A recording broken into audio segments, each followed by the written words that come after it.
이제 좀 안타까운 게 제가 이제 저도 이런 연구를 한 게 지금 한 20년 가까이 되는데 기존에 이제 양심적인 그 자연의학자들이 제가 꽤 많이 봤어요. 공부도 많이 하시고. 근데 다들 여기서 못 벗어나는 경우가 많아요. 음식에 꽂혀가지고. 내가 당뇨 환자가 치료가 안 되는데 음식을 고치니까 당뇨가 치료되네? 이런 경험 하나 갖고 음식에 막 무조건 음식. 또 이게 명상을 해보니까 이 스트레스가 없어지면서 몸이 여기 좋아지네? 이게 다 좋은 거죠. 식이요법도 보조요법도 아주 중요합니다. 암 치료할 때. 그리고 명상도 도움이 되는 경우가 많은데 문제는 제1 변수가 운동인데 이걸 빼놓고 하면 앉아서 생활하는 사람들한테는 이걸 아무리 강조를 해도 언젠가 정체가 돼버려요. 꼭 그걸 놓치지 마시라는 거. 그래서 기공하면 이제 명상은 따라오거든요. 기공 수련을 하면서 식이요법을 기본이 되는 것만 함께 하시면 아주 훌륭한 암 치료법이 된다는 거. 여튼 음식이나 명상을 제1변수로 보는 건 100년 전에나 사용될 수 있는 치료법이라는 걸 잊지 마시고 우리는 그렇다고 운동만 하는 것도 아니고 식사, 운동, 수면, 마음을 함께 보완해야 완벽해져요. 근데 그렇게 어렵지가 않습니다. 양생공을 아시면, 기공을 아시면 쉽게 돼요. 기공하고 음식 신경 쓰고 하면 거의 다 만족이 돼버리니까. 그래서 아까 이제 식사, 운동, 수면, 마음 나눠서 보면 이런 변수들이 있는데 식사는 구분해서 얘기하자면 탄단지는 소식, 비무섬은 충분히 다양하게 먹으면 되는데 이것도 어렵죠. 우리는 채소 많이 먹고 한식 밑반찬을 좀 다양하게 먹고 이것만 기억하시면 돼요. 고기는 조금은 반드시 먹어야 한다는 거 잊지 마시고 가공식품은 끊을수록 좋다는 거. 그리고 하나 이제 주의하실 점은 현미냐 백미냐는 중요하지가 않습니다. 곡류는 권장하는 음식이 아니에요. 경작해서 얻는 음식물은 조금만 먹어주면 돼요. 조금만. 나는 현미가 맛있어 보면 현미 먹으면 되고 나는 백미가 맛있으면 백미 먹으면 되는데 뭘 먹든 간에 조금만 먹으라는 거. 탄단지는 적당히. 그것만 지키면 됩니다. 그리고 채소도 자연물이고 과일도 자연물이잖아요. 둘 다 자연물인데 채소는 비무섬이 많으니까 아주 양질의 음식이 되고 과일은 당도가 높을수록 이쪽에 가까워져요. 그래서 곡류도 조금 먹어야 되고 과일도 조금 먹어야 되고 이것만 주의하시면 거의 완전해집니다. 식이요법. 식이요법도 제가 이거 가지고 정리를 하면 몇 시간 얘기 드릴 수가 있는데 급한 게 지금 이게 제일 급해요. 급한 게. 그래서 오늘은 이거 위주로 얘기를 드린 겁니다. 운동, 수면, 마음 이 세 가지는 그냥 한꺼번에 기공 수련하면 다 해결된다는 거. 아시겠죠? 근데 이렇게만 해줘도 어려우실 거예요. 그래서 또 정리를 해봤습니다. 또 정리를 해봤는데 얘는 워낙 중요해서 여기 제 블로그에 공지사항이 있어요. 공지사항 카테고리에 생활습관 핵심 요점이라고 정리를 해놨거든요.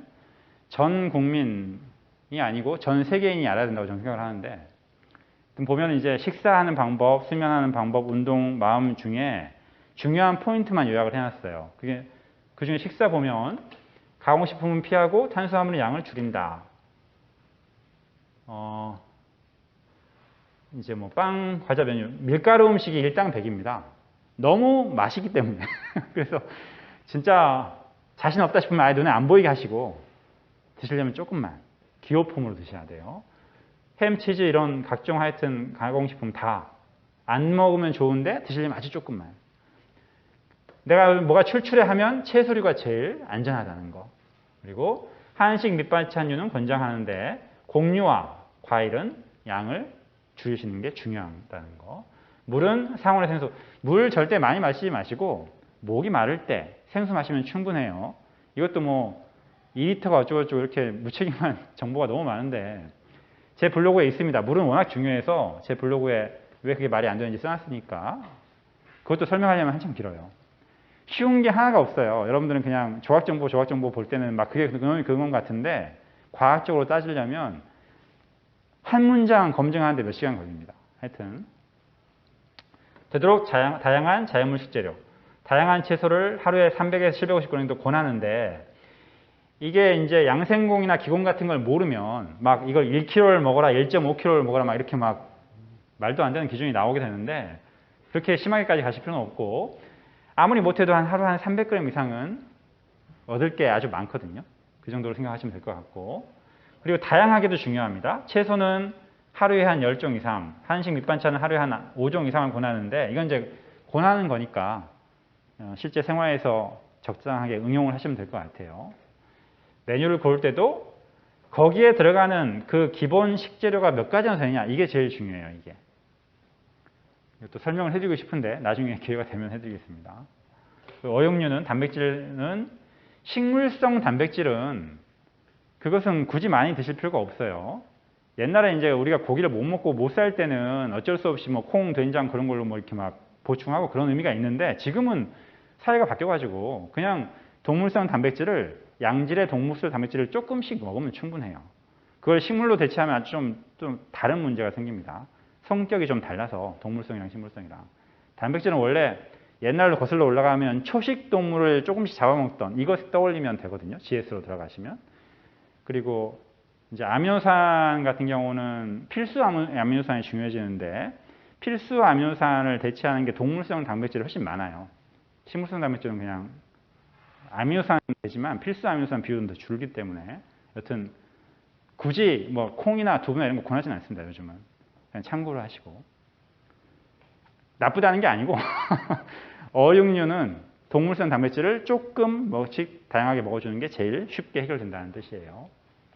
그리고 잠자기 3시간 전부터 배를 비우고 수면이 아주 중요한데 잠자기 30분 전부터 조명과 소음을 조절하고 양생공을 수련한다. 기공을 수련하는 거죠. 이걸 아주 권장하고 싶은 내용이에요. 특히 암을 비롯한 만성질환 치료하는 분들.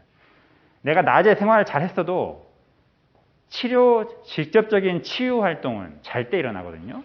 잠을 아주 잘 자야 되는데 이게 지금 잠을 잘 자는 비법이라고 생각하시면 됩니다. GS 때랑 비슷하게 조건을 만들어준다 생각하시면 돼요. 그리고 중요한 건 뭐다?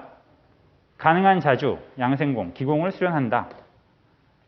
이게 막 나는 문명생활 포기하고 어디 산에 올라가가지고 하루 종일 걷겠어. 이런 분들은 뭐 그렇게 하시면 되는 거고 문명생활을 포기하지 않고 저체온과 저산소를 동시에 치료하는 제가 아는 유일한 방법이라고 말씀을 드리는 거예요.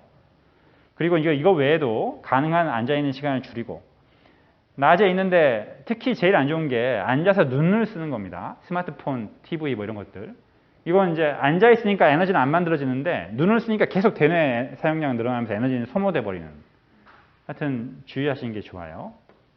그래서 꼭 양생공, 기공을 수련하면 제일 좋고 그게 안 되면 좀 힘들어 그러면 여력이 좀이라도 있으면 서서 움직이는 게 쉬는 거라고 그냥 걷는 게 쉬는 거라고 생각하시면 돼요. 그리고 너무 힘들어 이럴 때는 다른 거 하지 말고 누워서 명상을 해줍니다. 그게 온전한 휴식이라고 생각하시면 돼요. 이 정도가 이제 기본이고요. 기본이고 기공수련을 제대로 하면 반드시 호흡이 편안해져야 돼요. 달리기처럼 막 심박수가 호흡이 거칠어지면서 심박수 늘어봤자 큰 의미가 없어요. 호흡은 편안한데 심박수도 늘어나. 그러면서 온몸이 편안하게 따뜻해져. 이게 필수예요. 필수. 나는 한다고 하는데 호흡이 거칠어지거나 몸이 안 따뜻해지거나 이러면 또 저한테 물어보셔야 되고 뭐 규칙을 지키면 그렇게 어렵지 않으니까. 그리고 이제 명상은 양생공, 기공을 수련하면 그 자체에 명상 모드가 들어가니까 크게 따로 안 하셔도 되는데 뭐 막 트라우마가 있거나 심각한 고민이 있어 이럴 때는 시간축을 좀 길게 잡고 생각해 보신 정도 이 정도면 충분합니다. 워낙 이 앞에서 중요한 것들이 다 다뤄지고 있기 때문에. 여기 보면 제 이름이 있죠? 20년 연구 역사를 걸고 정리를 해놓은 거니까 잘 이용하시기 바라겠습니다. 저는 뭐 아직 제가 세속에서 막 성공한 의사는 아니고 이름이 뭐 나는 것도 아니라서 지금까지 이제 말기암 환자 치료해본 건 한 3케이스 정도 있는데 그래도 자랑할 점은 3케이스 다 제 말을 따를 때는 다 좋아졌다는 거. 이제 60대 초반 폐암 3기 후반이면 4기에 가까운 3기거든요. 이제 제 장인어른이신데 이분이 제 첫 암 환자였는데 이분만 돌아가셨어요. 이분만, 3분 중에. 이분은 딱 3개월 동안 제 얘기를 따라가지고 3개월 동안 몸이 너무 좋아졌어. 너무 좋아져가지고 그때 뭐 의료기관도 아니고 그냥 요양원 어디 밥만 주는데 이렇게 들어가 계셨는데 다른 분들이 막 당신 환자 맞냐?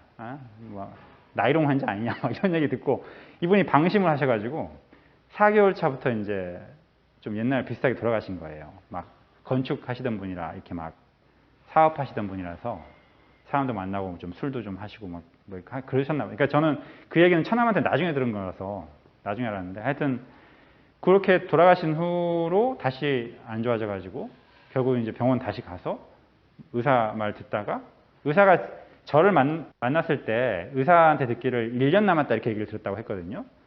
저 만나서 3개월 동안 몸이 많이 좋아졌다가 안 좋아져가지고 다시 병원 가셔가지고 그 후로 딱 1년 만에 돌아가셨어요. 의사 얘기 듣고 치료받다가. 여튼 그러셨고 또 한 분은 희귀암, 후지상 세포 육종, 희귀암 4기.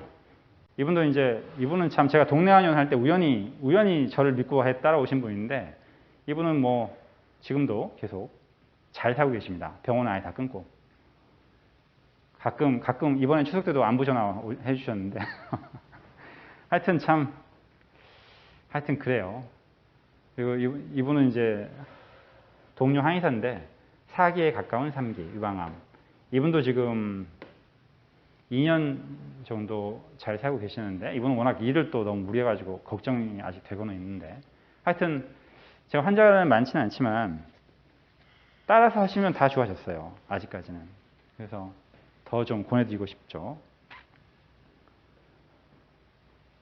네. 오늘 강의는 이 정도로 마치고 또 일단 저 시간 되는 대로 기공수련 할 때 참여를 하시고 하여튼 저는 이제 가족 중에 이 말기 환자분들 좀 많이 겪어가지고 아픔을 좀 알거든요. 그래서 이런 고민도 많이 했고 하여튼 자기가 스스로 노력을 해서 얼마든지 건강해질 수 있는 방법이기 때문에 좀 더 많은 분들이 이런 치료법을 알고 좀 건강해지셨으면 좋겠다 하는 마음에서 강의를 하게 됐습니다. 네, 오늘 강의를 마치겠습니다. 네. 네.